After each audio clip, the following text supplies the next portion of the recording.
परमात्मा रुके, परमात्मा के निकट सुदामा जी रुके।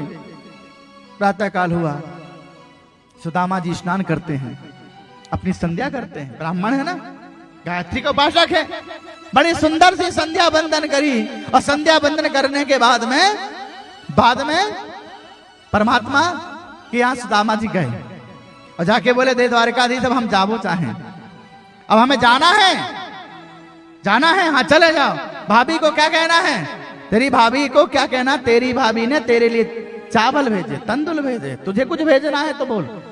और सुदामा ने कहा, क्या भेजना है बोल।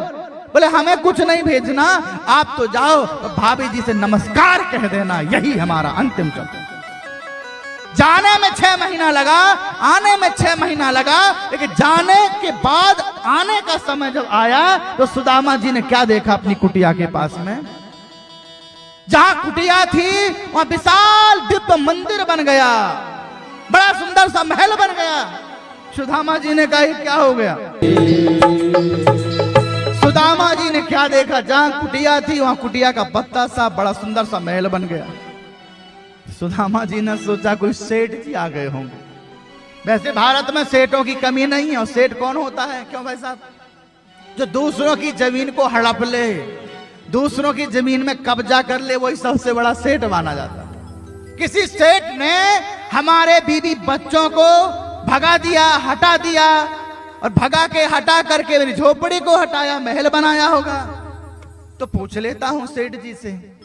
द्वारपालों के पास में गए, पूछा भैया सेठ जी से मिला दो। द्वारपालों ने कहा, कोई सेठ मेट नहीं रहता यहाँ पे। बोले, कौन है? बोले, पंडित जी। पंडित जी तो हम भी हैं भैया, तो पंडित जी से मिला दो। पंडित जी गए द्वारिका।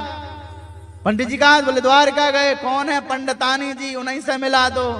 अब जैसे द्वारपालों ने पंडितानी को सूचना दी, सुदामा जी की पत्नी सुशीला जी ने झरोके से देखा, सुदामा जी दिखे, पहचान गई, दौड़ी दौड़ी आई। और जब दौड़ी दौड़ी आई तो 4 सखियां आगे थी और 4 पाछे। क्यों थी? क्योंकि सुशीला जी अब ब्राह्मणी नहीं, ब्राह्मणी के साथ साथ रानी बन गई। 4 सखी आगे और 4 पाछे। सुशीला जी को सुदामा जी ने देखा, ये मेरी पत्नी नहीं है, लौटने लगे। सुदामा जी जैसे गए थे वैसे ही लौट के आ गए, लेकिन सुशीला में परिवर्तन हुआ, 1 वर्ष में परिवर्तन हुआ। कैसे हुआ? संपत्ति बढ़ी, शरीर भी बढ़ गया।